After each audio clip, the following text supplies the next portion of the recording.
you can see me, I can't really see much because everything's like dark. And this like a box.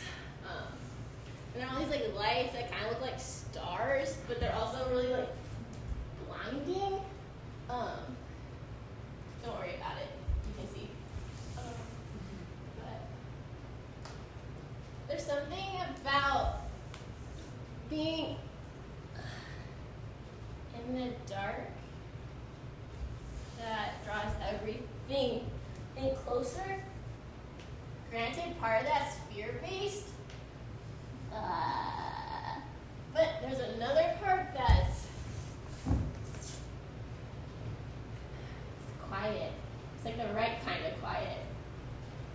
I think sometimes for some people it takes time to appreciate and to know that that stillness is substance and not terror. Anyway, also when you're in these places, all these words start surfacing. You're like, whoa, I didn't know that was in there. I'm so distracted. And then you're like, I should meditate more often. You're like, I don't have time for any of this. Amazing how quality of life is so like not in your schedule. You're like, I don't have time to feel good. Seriously.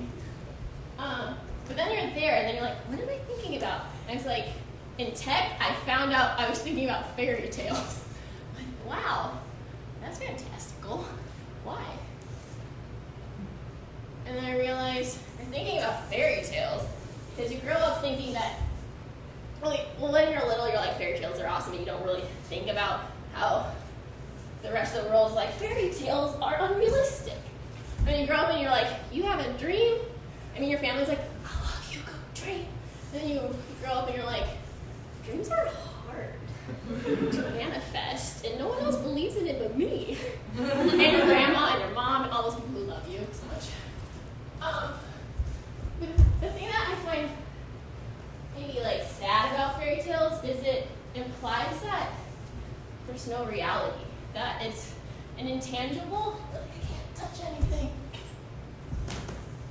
But if you like practice making choices, some of them are like really small choices. I mean, like I like to make big choices, but I'm like boldish, not believing, but kind of bold choices. If you practice making these choices, I don't really understand why fairy tales are so unrealistic. Okay, say we're talking about Mario Brothers. Do you guys remember like these like there was this like this right here is a Game Boy. It's like gray and there's dust in the screen because oh yeah, it's black and white and dust accumulates, and this is back in the 90s. If I die, I die. And if I die and my sister sees me, I have to give it over. I'm still going. And then you're like, Mario, I don't remember the theme song part of me. And then you're like, oh my god, the princess is so far away, so far away. How am I going to save the princess? You're like, dude, real life scenario. You're like, there's a princess, she lives down the street. You just like walk over and you're like, hey princess, fairy tale. Why don't we do that? So if you like make these like this all makes sense. When you make these like little choices, these things that we think are unrealistic, grounded, are kind of like real, which has a lot to do with like stardust and fairy dust and like fairy dust in people's eyes, and you're like, their eyes are so beautiful. I can't look because then I might want to fall off. Or whatever. Natalie, shut up. It's